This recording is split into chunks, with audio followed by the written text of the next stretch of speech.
meningkatkan status takwa, berhasil meningkatkan, maka kata Allah, Anda mesti buktikan serius menunaikannya. Ayo semua, awas hati-hati ya. Ayat ini disampaikan demikian, ini menunjukkan kita harus masuk dalam bagian yang serius itu.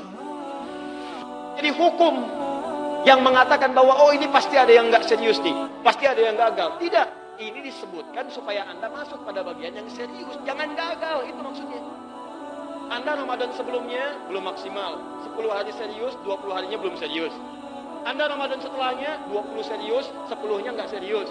20 hari pertama puasa, 10 hari terakhir ngejar tiket mudik.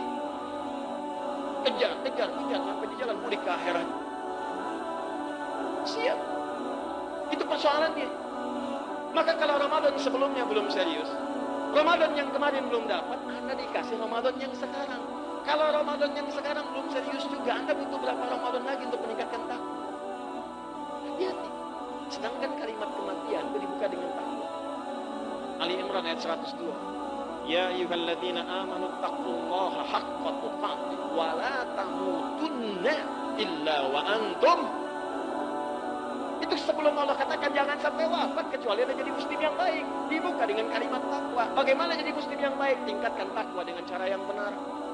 Makanya saat Ramadan kita dilatih tuh. Ayo serius. Saya khawatir ini jadi Ramadan terakhir dalam kehidupan kita. Saya khawatir. Kita belum tentu ketemu Ramadan lagi tahun yang akan datang. Kalau tahun yang sekarang belum bisa serius, itu berapa Ramadan lagi teman-teman sekalian? Oke, siapkan dari sekarang. Ya bismillah. Siapkan. Paham ya? Nah, ketika Anda mengatakan, ya Allah, kami pengen serius, kami pengen merubah, pengen beda Ramadan sekarang dengan tahun-tahun sebelumnya, kami ingin perbaiki ya Rabb, maka dari itu kita bertanya bagaimana caranya. Maka dijawab oleh Allah, kalimat ma'allakum ini disandingkan dengan kata tattaqun yang punya dua. Satu,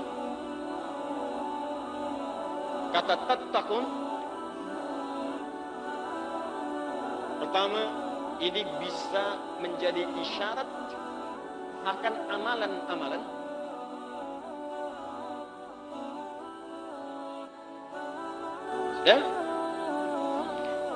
yang mesti dikerjakan,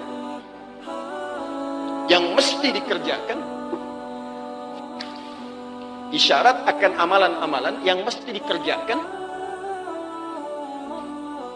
sebagai ujian kesungguhan kita dalam menunaikan puasa Ramadan. Sebagai ujian kesungguhan kita dalam menunaikan puasa Ramadan. Jadi kalau Anda bertanya begini, ya Allah, kami pengen serius puasa. Seperti apa serius ya? Kami harus kerjain apa gitu? Kan tadi kata Allah, kalian gak bisa meningkatkan takwa kecuali kalau serius puasanya. Sungguh-sungguh. Anda bertanya lagi, ya Allah, bagaimana cara kami bersungguh-sungguh dalam mengisi Ramadan? Maka kata Allah, dibuka dengan isyarat takwa. Kalau kalian pengen serius menunaikan puasa, maka tingkatkan takwamu kepadaku. Maka dilatih, kata Allah, ayo keluarkan amalan-amalan takwa.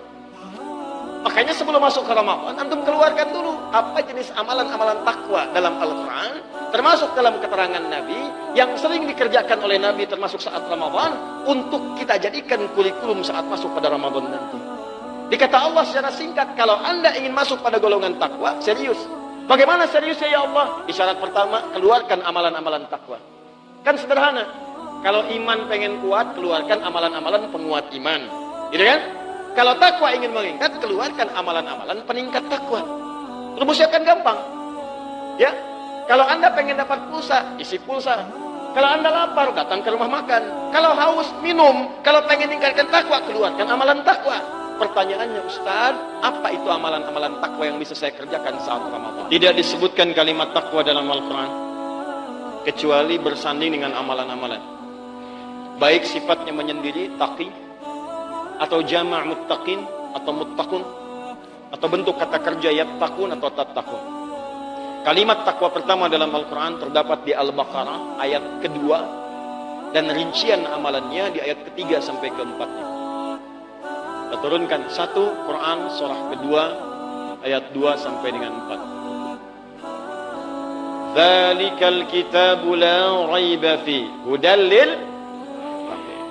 Kan tadi di ayat puasa la'allakum tattaqun, kamu puasa yang serius ya untuk bisa meningkatkan takwa. Anda bertanya bagaimana cara meningkatkannya? Kata Allah, keluarkan amalan-amalan takwa.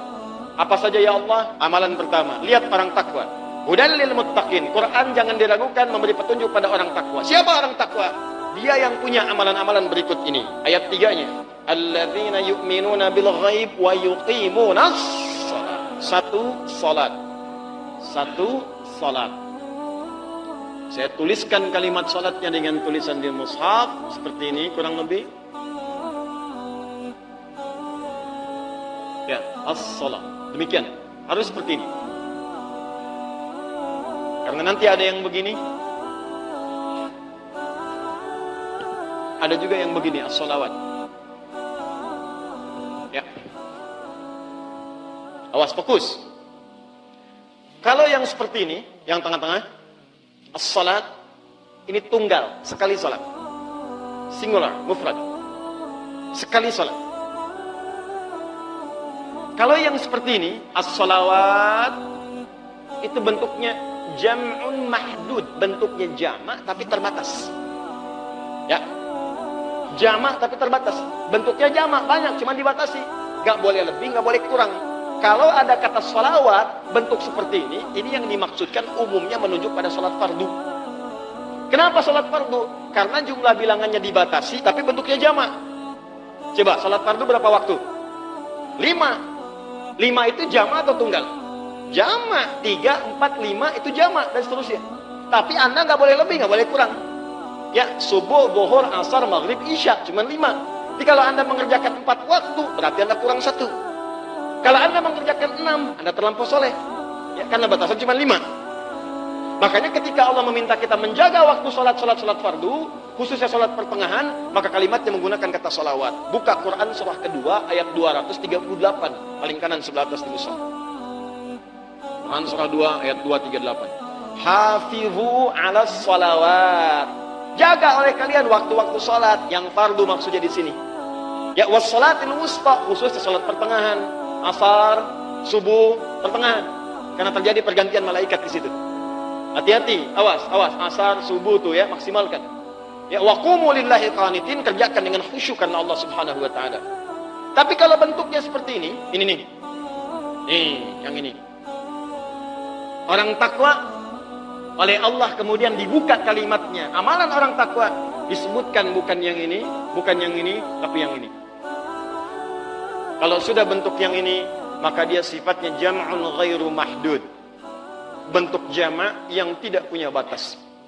Jadi sudah melewati batas-batas yang dibatasi. Nah, yang dibatasi tadi, salatnya apa namanya? Fardu. Berapa waktu?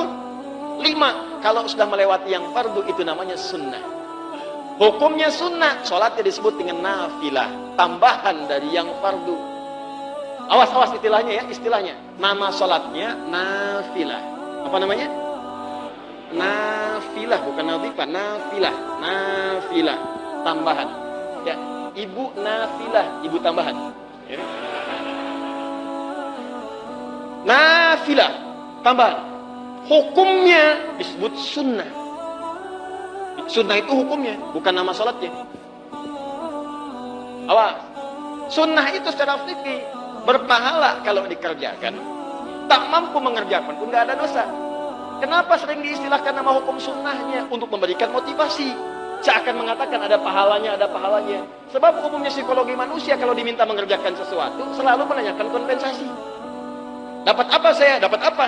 Makanya diperkenalkan nama sunnahnya dibandingkan nafilahnya. Tapi kalau Anda buka kitab fikih, Anda tidak akan temukan istilah-istilah sunnah kecuali hukum. Babun nawafil, jamak dari kata nafilah. Bab an-nawafil, bab ibadah-ibadah tambahan. Nawafil. Ya. Bab salat-salat tambahan. Hukumnya sunnah. Nih saya tanya antum yang kerja. Kalau antum ada kerja pokok, masuk jam 7, pulang jam 4. Tiba-tiba ada lembur. Tambah lembur sampai jam 8. Kalau antum lembur, ada tambahan nggak dari gaji pokok? Ada. Gaji pokok dalam bahasa Arab disebut dengan ujur, jamak dari kata ajrun. Kalau urusan dunia disebut ujrah. Makanya antum saat ke Saudi atau di negara Arab ada taksi, tulisan taksi ujrah. Ya, taksi ujrah. Taksi itu yang punya argonya. Jadi ketika antum selesai dibayar tunai sesuai ketentuan yang tertulis di situ. 5 real. Ya, taksi ujrah, taksi bayar tunai. Jadi begitu turun, bayar sesuai dengan argonya. Paham? Tapi kalau antum tambah misalnya, tambahannya, antum lembur, pokoknya disebut dengan ujrah. Kalau urusan akhirat disebut dengan ajrun, lahum ajrun ghairu mamnun. Anda tunaikan sholat 5 waktu, dapat ajrun, jamaknya ujur. Tapi kalau Anda lembur, maaf, jam 4 pulang, lembur sampai jam 8, dapat tambahan kan? Tambahan itu disebut dengan rotib namanya. Rotib. Gaji pokoknya ujrah, tambahannya disebut rotib. Kalau Anda dapatkan banyak nih, besok lembur lagi, lembur lagi, jamak akan menjadi rawatib. Maka namanya disebut nafilah, jamaknya nawafil, hukumnya disebut dengan sunnah, pahala tambahannya disebut dengan rawatib. Oh.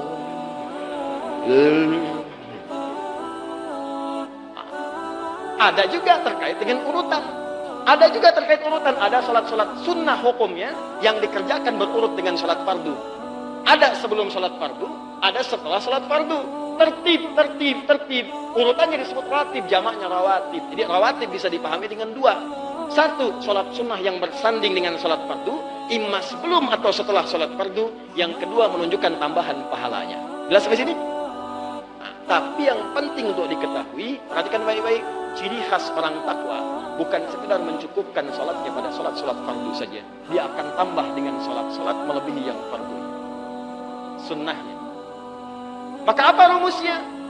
Begitu antum akan masuk sholat Ramadan, bulan Ramadan, begitu akan masuk bulan Ramadan, maka keluarkan untuk meningkatkan takwa ini amalan sholat-sholat selain sholat fardu. Yuk, ada sholat apa saja? Makanya Ramadan itu unik. Ramadan itu sholat sunnah yang jarang dikerjakan, dilatih oleh Allah, tingkatkan. Supaya memaksa antum tuh membiasakan diri jadi orang takwa.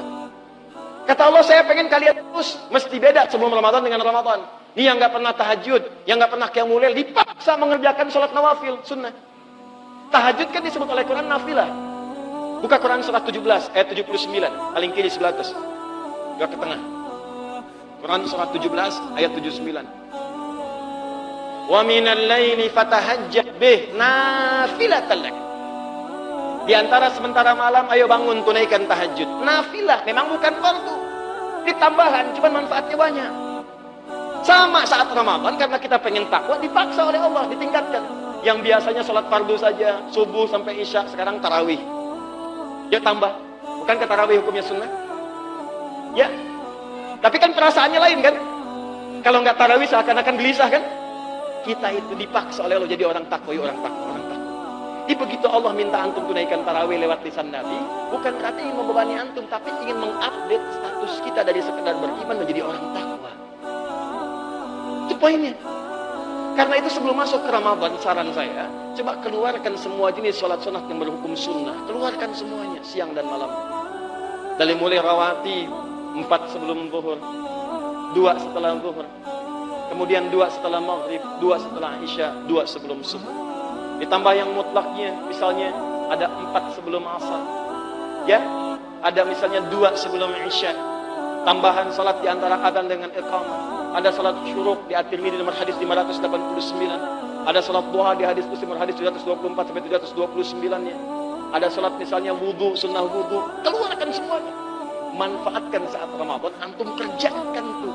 Buktikan kepada Allah, ya Allah, terima kasih Engkau berikan kepercayaan saya hadir di Ramadan tahun ini. Saya akan tunjukkan saya serius mengerjakan Ramadan sekarang dibandingkan sebelumnya. Saya sudah punya jadwal. Insya Allah Ramadan besok saya sudah punya kurikulum untuk saya kerjakan. Allahu Akbar.